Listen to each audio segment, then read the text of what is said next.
Olá pessoal, o podcast de hoje iremos dialogar um pouco sobre as interfaces entre direitos humanos, trabalho e alimentação, e políticas públicas também.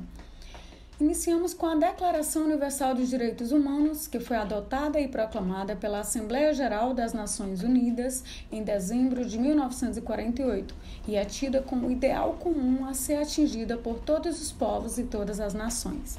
Em seu artigo 3º, destaca que todo ser humano tem direito à vida, à liberdade e à segurança pessoal. E em seu artigo 4º, destaca que ninguém será mantido em escravidão ou servidão. A escravidão e o tráfico de escravos é proibido em todas as suas formas.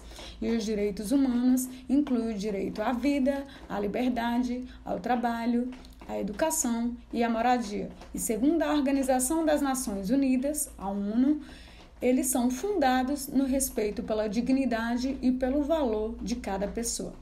Antes mesmo de existir a Declaração Universal dos Direitos Humanos, em 1948, no Brasil, durante o golpe de Getúlio Vargas, uma das primeiras iniciativas do governo provisório foi a criação do Ministério do Trabalho, Indústria e Comércio, no final de novembro de 1930. E foi nesta instituição que as questões relacionadas ao trabalho, à dignidade humana e o problema da alimentação do trabalhador formal no Brasil começaram a ter maior visibilidade. Dentre algumas iniciativas governamentais entre 1930 e 1940, houve propostas e estudos para a articulação e formulação do salário mínimo, colocando a alimentação como um dos quesitos que o salário mínimo devia suprir.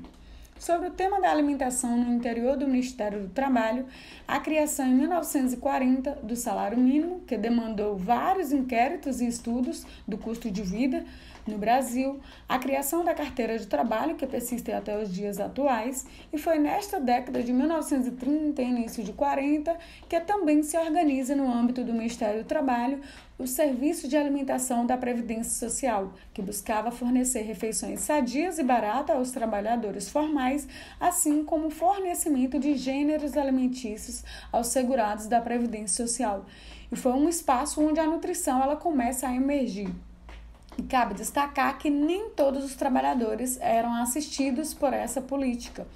Ela era destinada apenas para trabalhadores formais que contribuíssem com a Previdência Social, não incluindo os trabalhadores rurais ou informais. Apesar das iniciativas, o SAPES foi extinto em 1967 com a ditadura militar.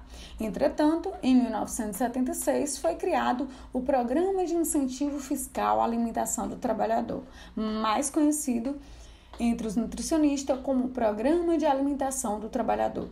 E este programa ele busca atender prioritariamente os trabalhadores de baixa renda, que a legislação atualmente em vigor no Brasil considera trabalhadores que recebem até 5 salários mínimos.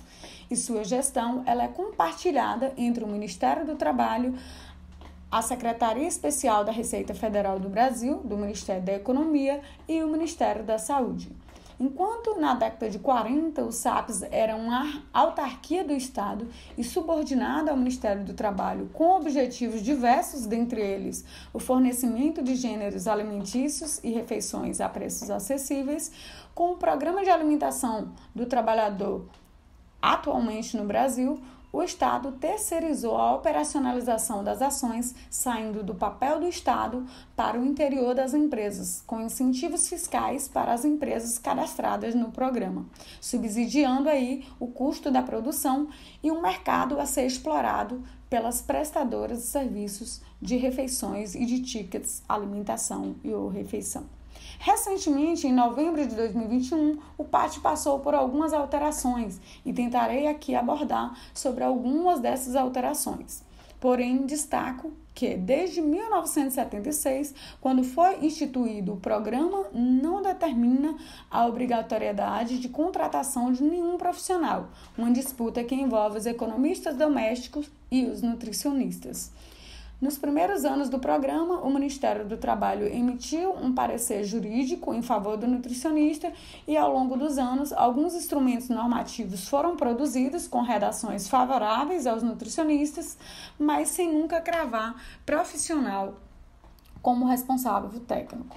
A que chegou mais próxima disso foi a Portaria Interministerial de 2006, que atribuiu a responsabilidade técnica a um profissional legalmente habilitado em nutrição, e continua na Portaria atual, número 672, de 8 de novembro de 2021, embora essa mesma portaria ela tenha retirado a obrigatoriedade dos parâmetros nutricionais. Uma outra observação é que essa portaria 672, ela é uma portaria ministerial do Ministério do Trabalho e não uma portaria interministerial com os 3 ministérios responsáveis pela gestão do programa. Apesar da existência do PAT, cabe destacar que nem todas as empresas estão cadastradas no programa. E segundo o boletim do Mapa de Empresas Abertas até o primeiro quadrimestre de 2022, o país registrou mais de 19 milhões de empresas ativas. No entanto, até o mês de março de 2023, apenas 306.123 empresas estavam cadastradas no programa. Essas empresas, elas beneficiam mais de 24 milhões de trabalhadores e contrata serviços das fornecedoras, mais de 17 mil fornecedoras, que podem fornecer cesta básica, ticket de refeição ou alimentação, e emprega em torno de mais de 33 mil nutricionistas em todo o Brasil, equivalendo aí em torno de 17% dos nutricionistas cadastrados no sistema CFN-CRM. Embora haja políticas de incentivo fiscal à alimentação do trabalhador, há casos de inexistência do PAT. Nem todas as empresas aderem ao programa, como o caso recente do Rio Grande do Sul, divulgado por vários veículos da mídia, onde trabalhadores foram encontrados vivendo em situações análogas à escravidão. E cabe destacar que essa situação é recorrente, não foi apenas o caso isolado no Rio Grande do Sul. Depois da divulgação na mídia deste caso, vários outros vieram à tona. Recentemente, houve uma operação conjunta entre a Polícia Rodoviária Federal, o Ministério do Trabalho e a Polícia Federal, após 3 trabalhadores procurarem a Polícia Rodoviária Federal, em Caxias do Sul, dizendo que tinham fugido de um alojamento em que eram mantidos contra sua vontade. No local, trabalhadores foram encontrados em situação degradante. A maioria dos trabalhadores eram do estado da Bahia e foram para trabalhar na colheita de uva, com promessas de salários superiores a 3 mil, além de acomodação e alimentação.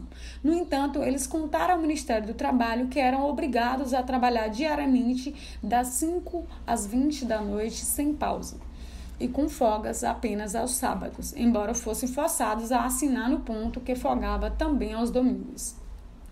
Eles ainda disseram que representantes da empresa que contrataram ofereciam a eles comida estragada e só poderiam comprar produtos em um mercadinho perto do alojamento, com preços superfaturados e que o valor gasto era descontado no salário, o que fazia com que os trabalhadores acabassem o mês devendo, pois o consumo superava o valor da remuneração.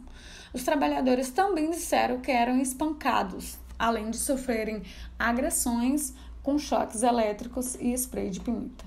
O que se observa neste relato são situações de violação dos direitos humanos, do direito humano à alimentação adequada e da consolidação da lei do trabalho.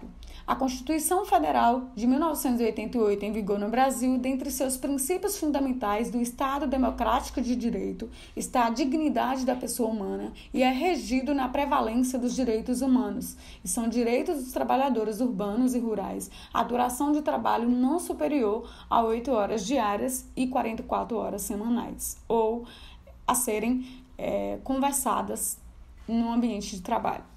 E a Organização Internacional do Trabalho possui várias convenções sobre o trabalho forçado, onde nenhum trabalhador deve trabalhar em situações análogas à escravidão, devendo os países membros procurar medidas para a erradicação do trabalho forçado. Ainda neste último mês de março, o Ministério do Trabalho e o Escritório da Organização Internacional do Trabalho para o Brasil reafirmaram o compromisso de cooperação para a promoção dos princípios e direitos fundamentais do trabalho, como ações para combate ao trabalho escravo, ao trabalho infantil e para a promoção da igualdade e inclusão de pessoas em situação de vulnerabilidade no mundo do trabalho. E, por fim, não é possível alcançar os objetivos de desenvolvimento sustentável da Agenda até 2030 da Organização das Nações Unidas sem inclusão dos direitos humanos, dentre eles o direito à alimentação dos trabalhadores e das trabalhadoras.